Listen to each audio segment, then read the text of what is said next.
preciso começar de algum lugar, né? Por onde é que eu começo essa mudança? Né? Vamos ser práticos aqui.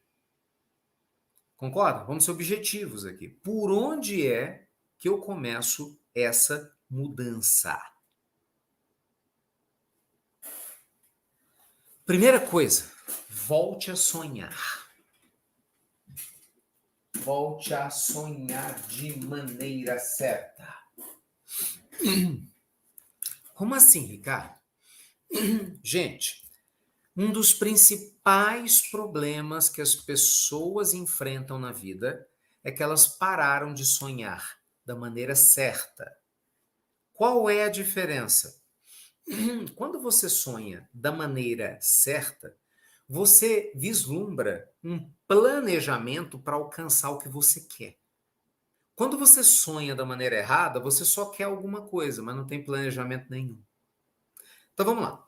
Eu quero comprar minha casa própria. Mas pensa bem, se você tem um sonho de ter uma casa própria, um apartamento, é lindo isso. Mas sonho, cara, não vai ajudar em nada. Não vai ajudar em nada. Porque se você só tem um sonho, pura e simplesmente, o que isso significa?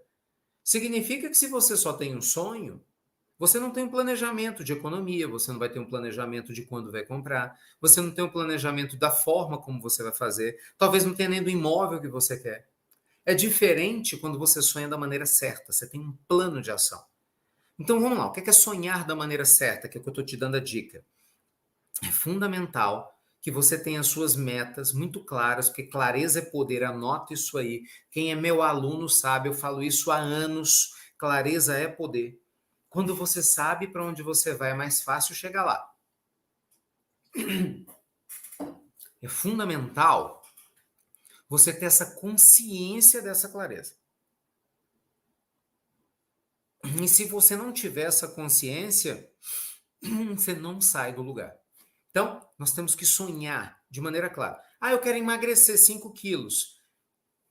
Outra coisa, eu tenho um projeto para emagrecer 5 quilos. Como que eu vou fazer isso? Vou comer assim, vou fazer assado.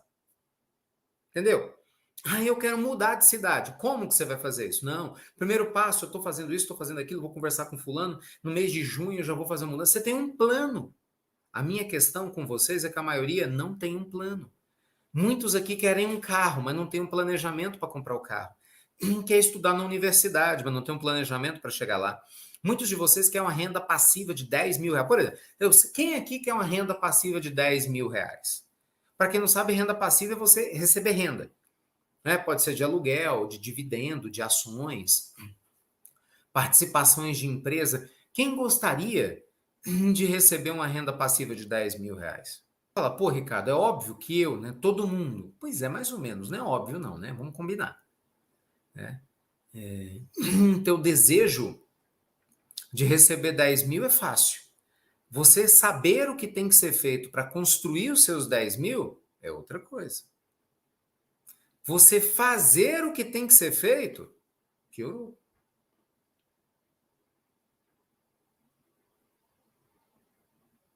Eu canso de mostrar para as pessoas como construir 10 mil. Te mostrar estratégia, juro por Deus, coisa mais simples que tem. É matemática. A pergunta é, você tem disciplina para seguir? Duvido, a maioria não tem. Não tem paciência, não tem foco. Por isso que o sucesso é para poucos. Por quê? Porque poucos pagam o preço. Observa, você tem poucos atletas de altíssimo nível, porque poucos atletas querem pagar o preço para ser de altíssimo nível. Não é assim? Você tem poucas pessoas altamente espiritualizadas no planeta Terra. Por quê? Porque poucas pessoas querem pagar o preço existencial para serem altamente espiritualizadas. A gente quer omelete. A gente não gosta muito de quebrar os ovos. Então você tem que pensar nisso. Então vamos lá. Meta número 1, anote isso. Eu preciso que você sonhe. Eu preciso que você saia da zona de conforto, que você pare de medo e você sonhe. Se você não sonhar, não vai adiantar absolutamente nada. E muita gente não entende isso. Eu não espero que muitos de vocês entendam. Muita gente pode achar que é blá blá blá, muita gente pode achar que é bobagem, mas como que você acha que alguém constrói uma grande empresa? Sem sonho?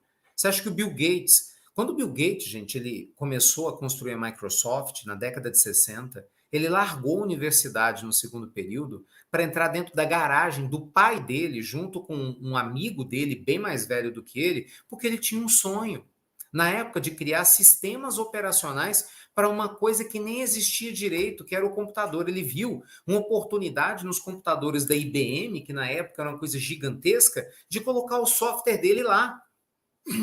Cara, esse cara viu o futuro. Não é à toa que o Bill Gates se tornou quem se tornou, o próprio Steve Jobs, conhecido de tanta gente.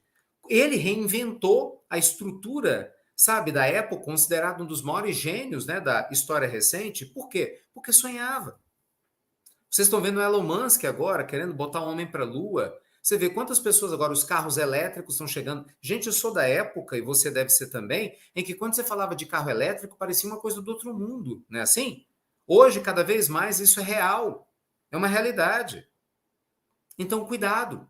Cuidado quando você duvida do que você é capaz de fazer. Cuidado. Porque quando você duvida, você está matando você. Você consegue entender isso? Às vezes você quer morar no exterior. Bem, eu conheço muito brasileiro que mora no exterior. Muitos deles tinham o sonho de morar no exterior. Se planejaram. Então, se liga. Pare de desculpa e comece a sonhar. Passo número 2. Vamos para partes mais práticas ainda. Quando você sonha, para você não ficar viajando aí na maionese, como diz o ditado, é fundamental que você tenha um mínimo de objetividade. Então, eu quero te mostrar, gente, um modelo de uma matriz de organização que é conhecida no mundo todo como matriz SWOT. Alguém aqui já ouviu falar na matriz SWOT? Sim ou não? Sim ou não? A matriz SWOT são iniciais em inglês, SWOT, né? Nós estamos falando aqui, ó, de forças, oportunidades, fraquezas e ameaças. O que é essa matriz? Essa matriz SWOT, que tem essa versão aqui em português, o objetivo dela é ajudar qualquer pessoa a construir um planejamento lúcido para alcançar uma meta. Então, veja, essa matriz ela é usada em grandes empresas, em gestores de grandes empresas, para ajudar as pessoas a traçarem metas grandes. Então, nós estamos trazendo isso para a sua vida. Olha só que sofisticação. Mas funciona, cara, é muito simples. Então, vamos lá. Vamos pensar no seguinte: você tem um objetivo qualquer, seja qual for. Vamos pegar comprar um apartamento?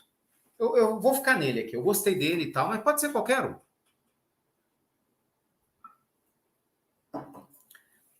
Se você vai seguir a sua matriz SWOT, a primeira coisa que você vai se perguntar é: quais são as minhas forças? Ou seja, o que eu tenho de positivo para me favorecer para eu alcançar meu objetivo? Você vai listar.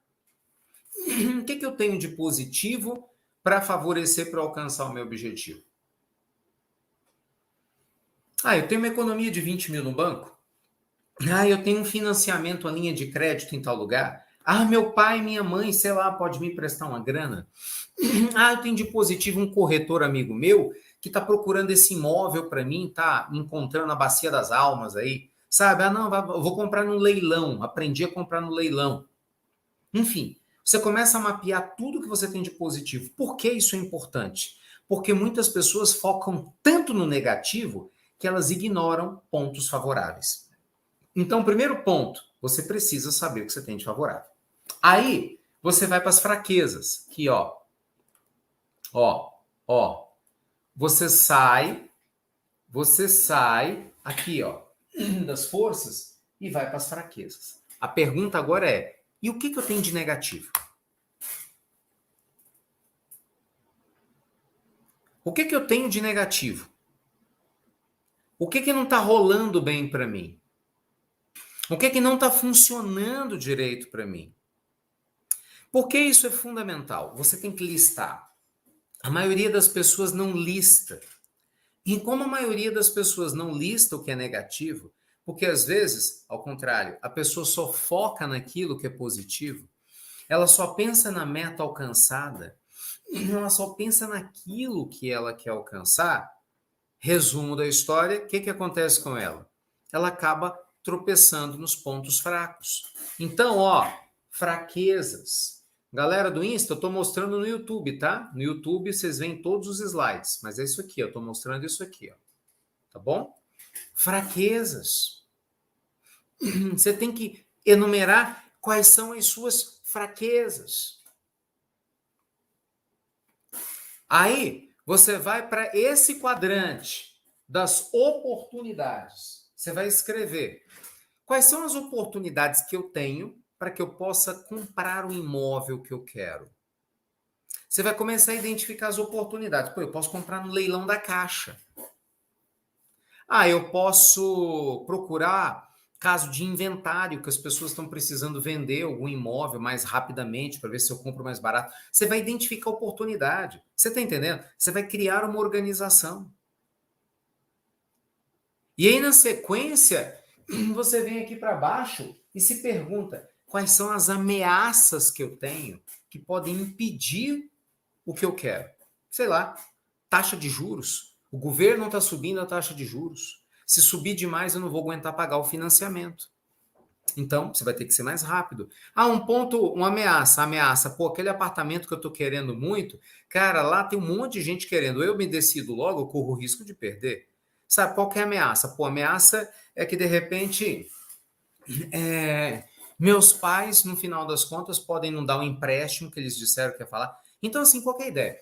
Quando você faz essa análise profunda que eu estou te mostrando aqui, anota isso aí que você pode. Quais são suas forças, fraquezas, oportunidades e ameaças? Você tem uma clareza genuína do que você tem que fazer para alcançar o que você quer. Você está entendendo por que eu te falei que você tem que ter um sonho? O que é um sonho? É uma meta com pernas. É uma meta com alvo. Um sonho verdadeiro, sabe, é um projeto de vida. E a maioria das pessoas não tem sonho verdadeiro. Elas têm desejo solto. Então você não vai prosperar sem isso. Consegue entender? Por que tanta gente tem tanta vontade, tanto potencial, mas morre na praia? Porque não tem um projeto verdadeiro. Entende, gente? Prosperidade genuína parte da premissa do projeto verdadeiro. Quando nós criamos o coach financeiro, um dos maiores desafios que eu tinha era exatamente como que eu ia fazer com que pessoas que não entendiam nada de dinheiro, que tinha uma galera assim, que não gostava de estudar de jeito nenhum, né? O povo quer ganhar dinheiro. Mas na hora que você vai explicar, o povo não tem paciência. Muita gente, pelo menos, não tinha, né? Hoje até mudou, graças a Deus. Mas na época, em 2007, 2008, você não tinha nem livro de educação financeira direito no Brasil, para você ter ideia. Que era uma dificuldade. Então, era necessário que eu desenhasse com os alunos todas essas possibilidades, para eles entenderem a importância de compreender por que ele tinha que guardar o dinheiro, por que a poupança às vezes não era tão bom assim, por que correr um risco era importante, por que bolsa não era especulação, por que você podia começar a investir com 10 reais, 20, 100, porque as pessoas não entendem. Quando você começa a entender as regras do jogo, muda todo o jogo. Por isso que eu estou lhe dizendo, é fundamental você ter esse mapeamento, porque clareza é poder.